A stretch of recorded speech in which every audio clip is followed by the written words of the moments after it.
It started with a simple call, a loitering complaint outside a hardware store in small-town Georgia. By the time the cuffs clicked shut, it had already gone too far. Because 30 minutes later, the FBI walked through the front doors, demanding to speak to the officers who just arrested a man they never should have touched. The man they had in that holding cell? He was no ordinary vagrant. His name was Major Samuel Jefferson, 72 years old, a decorated Vietnam War hero, and unknown to local police. A critical informant in one of the FBI's largest domestic counterintelligence operations in years.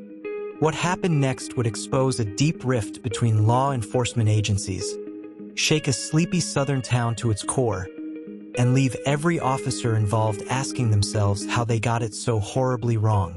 What's up, story lovers? Welcome to Story Room by Rico, where we bring you gripping tales that'll keep you hooked. If you're new here, hit that subscribe button and the notification bell so you never miss a story.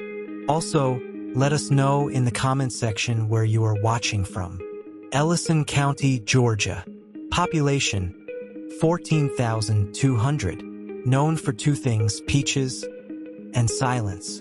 It's the kind of place where folks know each other by name, where church on Sunday is expected, and where nothing and no one is supposed to stir up trouble. But in early September of last year, a name long buried in military records quietly returned home. Major Samuel Jefferson, 72 years old, quiet, stoic, polite, a man of few words. But his presence alone, and the stories whispered about him, carried weight. Jefferson had left Ellison at 18 to join the U.S. Army. He served 2 tours in Vietnam, earning 2 Bronze Stars, a Silver Star, and a Purple Heart. For decades, he vanished from public life. Some believed he'd died overseas. Others whispered of intelligence work, black ops, things too sensitive to confirm or deny. When Jefferson reappeared in Ellison last year, he was just an old man with a limp and a slow gait. But those paying close attention noticed something else. He watched everything, sat outside the hardware store every morning with a coffee, took walks near the rail yard, listened more than he spoke. To the locals, he was harmless, a ghost of the past. To the county police, he was just another old man with too much time. And to a certain hardware store manager named Dale Reynolds, he was a nuisance. Dale Reynolds, 47, manager of Reynolds Supply and Hardware, known for his short fuse and long list of enemies. On September 3rd, he made a call that would set everything in motion. Yeah, it's that guy again. Black male, old. Just sitting outside my store. Looks like he's casing the place. 3rd time this week. Can someone check this out? Dispatch sent officers Miller and Graves to check it out. To them, it was just a loitering complaint. No weapons, no threats, nothing serious. But they had no idea who they were about to put their hands on, or how fast the situation would spiral. September 3rd, 2:14 p.m. Officer Jason Miller and Officer Todd Graves pull up in separate patrol cars. The call was simple. An elderly man loitering outside Reynolds Hardware. Nothing more. But what happened in the next 10 minutes would set off alarms in Washington. Good afternoon, officers. Lovely weather today, isn't it? Miller. Sir, we've had a complaint. Mind telling us what you're doing out here? Jefferson. Drinking my coffee, like I've done all week. The conversation started civil. But in the South, suspicion can brew faster than coffee. Graves pressing. We're gonna need to see some ID. Jefferson pausing, reaching slowly. Of course. In my coat pocket, left side. Without warning, Miller pulls Jefferson to his feet. A slight resistance, not aggression but balance, and the officers overreact. In seconds, the 72-year-old veteran is face down on the pavement.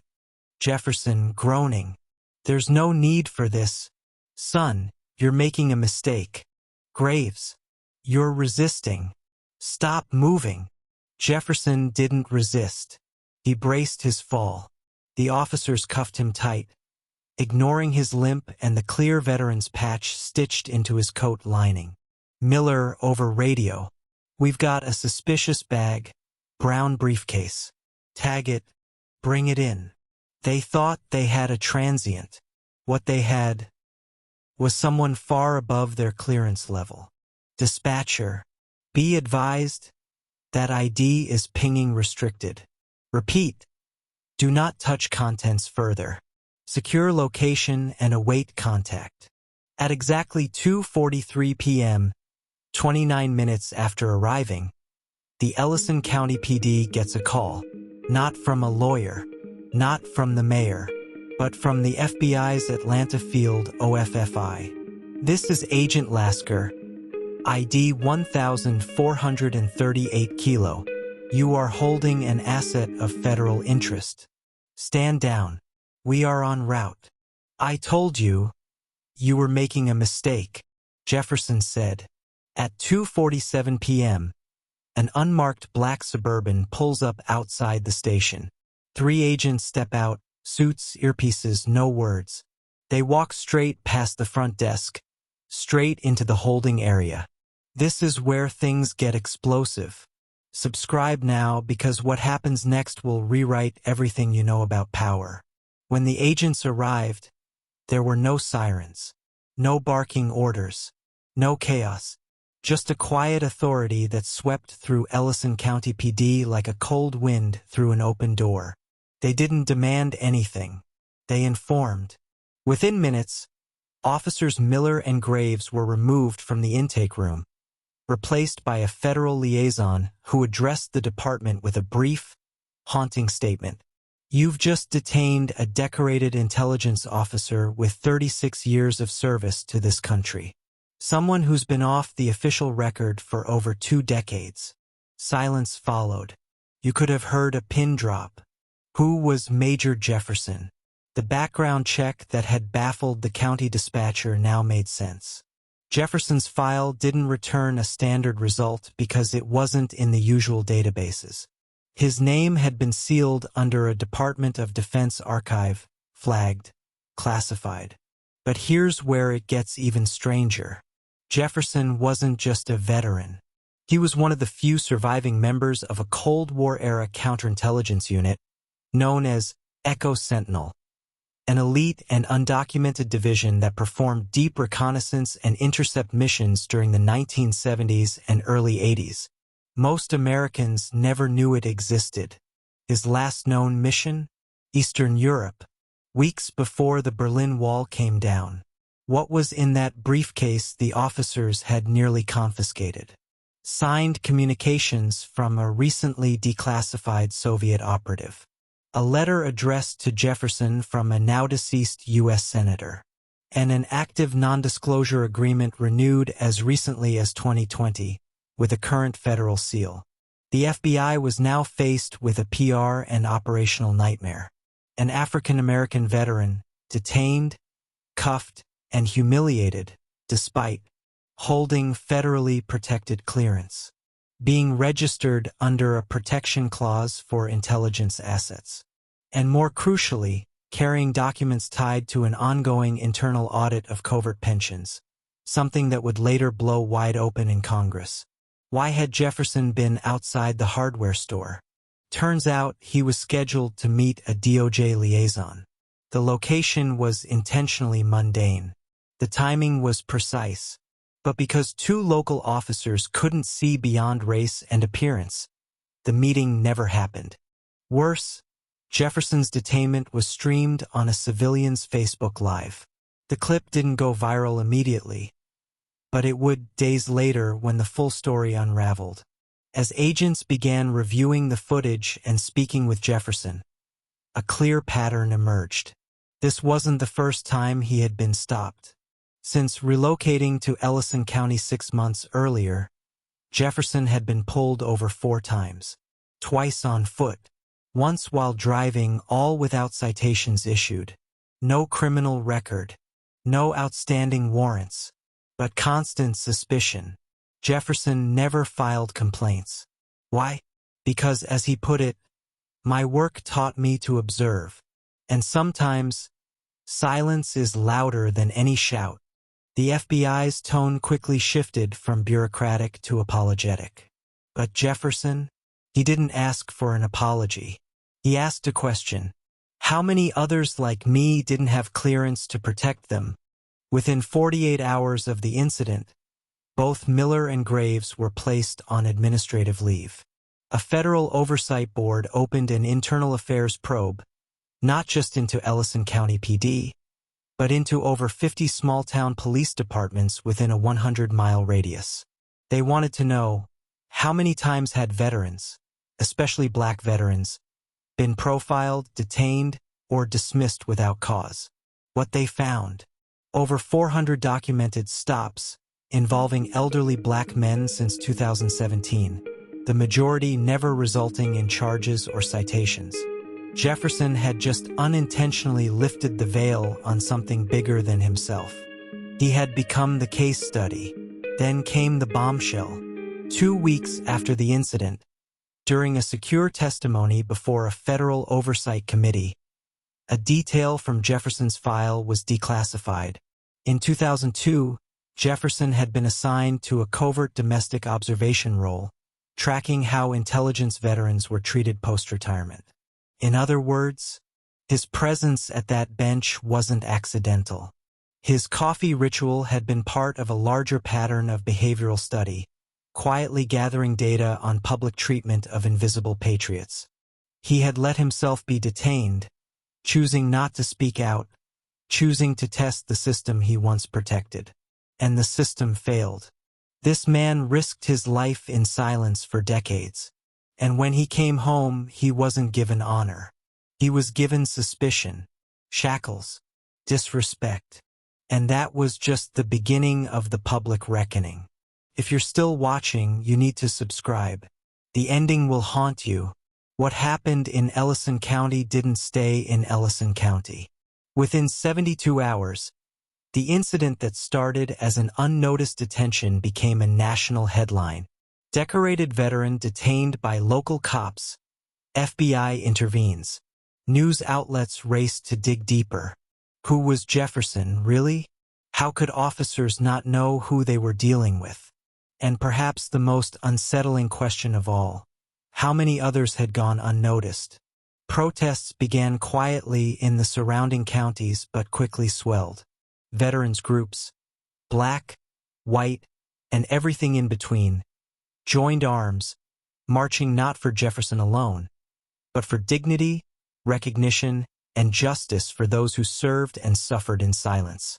CNN aired a special segment titled "The Invisible Veteran," featuring interviews with fellow service members and intelligence analysts who had worked alongside Jefferson during the Cold War. Many described him as a man of discipline and dignity, someone who never sought attention, only impact. An excerpt from one of those interviews went viral. "You don't forget the sound of a man's voice who once saved your life behind enemy lines. I owe Jefferson everything, and this country owes him better." Police carlight what happened to the officers. Officers Miller and Graves were swiftly placed on unpaid leave following the federal review. Internal Affairs launched a comprehensive disciplinary inquiry. Bodycam footage was dissected frame by frame, not just for this incident, but for every recorded interaction those officers had over the past 18 months. The findings were damning. Both officers had a pattern of disproportionately stopping black residents, particularly elderly black men, without sufficient cause. The department's excuse? Standard procedural checks. But the numbers told a different story. Within 6 weeks, both officers were terminated from their positions. The police chief, who initially defended them, resigned under pressure from the mayor and city council after leaked emails showed internal efforts to downplay the optics of the arrest. Federal reform proposals. Jefferson, through a quiet press statement, refused monetary compensation but called for legislative change. And this time, people listened. 2 months later, the Veterans Civil Accountability and Protection Act, VCAPA, was introduced in Congress.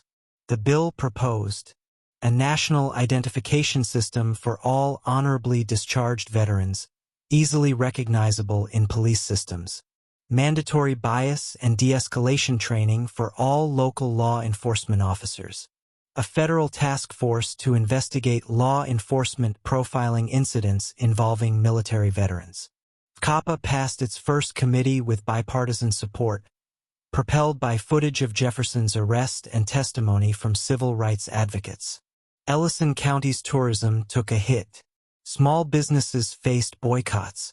But for many residents, it wasn't about the money. It was about finally facing uncomfortable truths.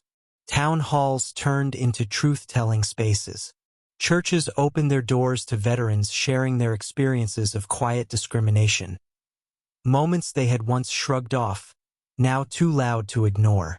One such moment came during a town forum, when a Vietnam vet stood and said, "I didn't talk about what I saw in war, but what I saw last week in my own town. That was worse." Jefferson never gave an interview.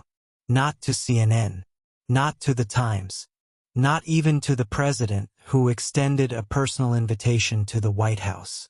Instead, Jefferson released a handwritten letter to be read publicly during a ceremony honoring his service. "The country I served was built on promises. Some broken, some still in progress. My detainment wasn't a failure of one man or one badge. It was the symptom of something bigger. I won't name names. I won't call for revenge. I ask only this: train better, listen harder, and stop confusing color with threat." The crowd stood in stunned silence. And then, applause. Podcasts, radio shows, late-night TV. The Jefferson incident became a cultural flashpoint. Trevor Noah opened The Daily Show with, "Only in America can a man dodge bullets for decades abroad, only to come home and be handcuffed for holding a briefcase while black." Even Saturday Night Live featured a skit, not mocking Jefferson, but parodying the bureaucratic panic inside the Ellison County PD when the FBI arrived. But behind the jokes, there was a growing awareness. People were talking, listening, re-examining their assumptions. The veteran who sparked a movement. Jefferson never stepped back into the spotlight. But he didn't disappear either.